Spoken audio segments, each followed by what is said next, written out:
So that's the timing chain guide, and we can see that the metal is broken and the plastic has disappeared down into the depths of the cylinder head.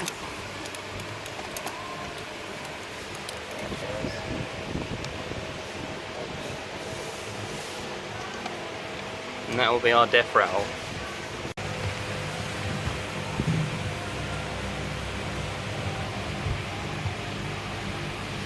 Three of those are out. Do you just pop that out and pull it up? Yep. So you've got to take the two sprockets out though.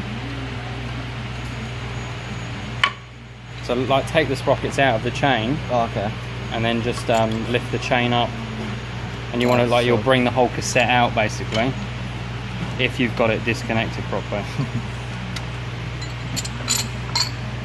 Yeah, it should just all lift up. And that crank's still stuck down there.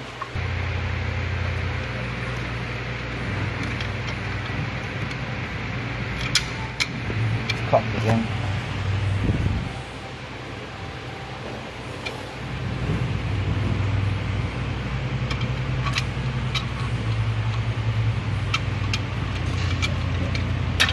There you go. Yeah, there we go.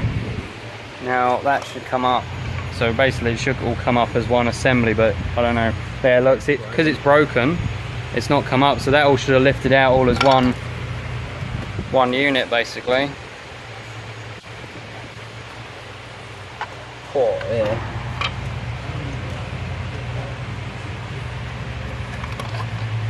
So yeah, you're going to have to take the sump off basically because of all that. Look at that. That's broken chunk off of that as well.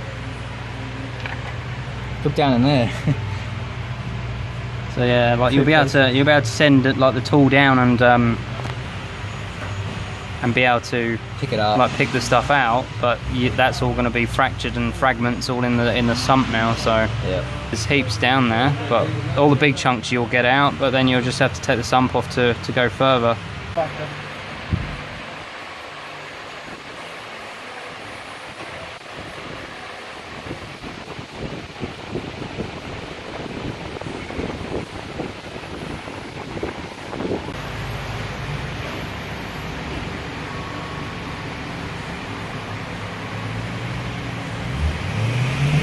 Focus on it. Yeah, so it is actually stretched.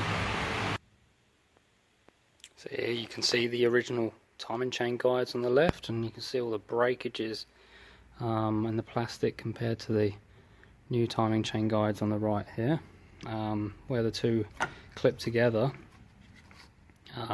This is all broken completely off, as we can see. Further up is broken off. This is a piece of metal which came off the top center guide. We've got broken pieces off the top center guide. So this is the top center guide which is going to be replaced, and basically that whole plastic section was gone.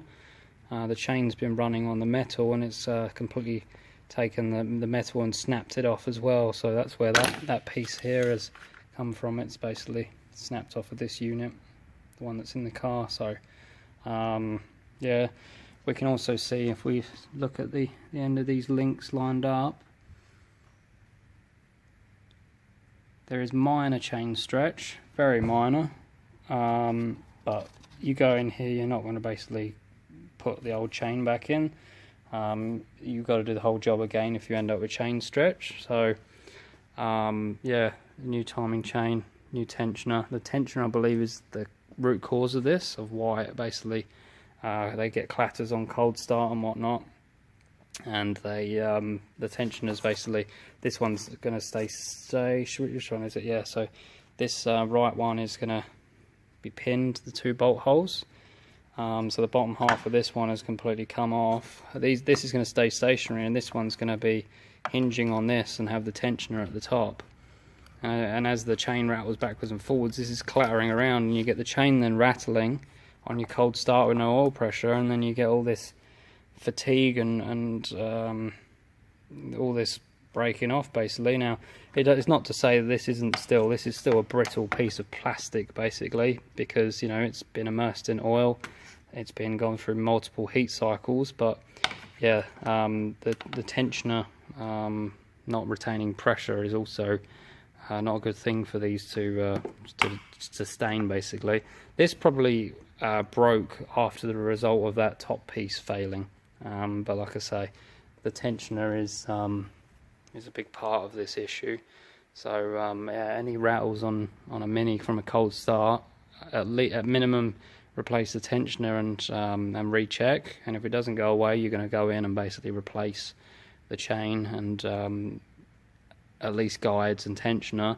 Another thing you need to check is the actual pulleys. One of the pulleys on this engine, at least, is a variable valve timing pulley, so it's a variator. And you need to check that it locks in its static position. It should lock, basically. And if it doesn't lock and the cam can be moved separate to the pulley, then it needs to be replaced.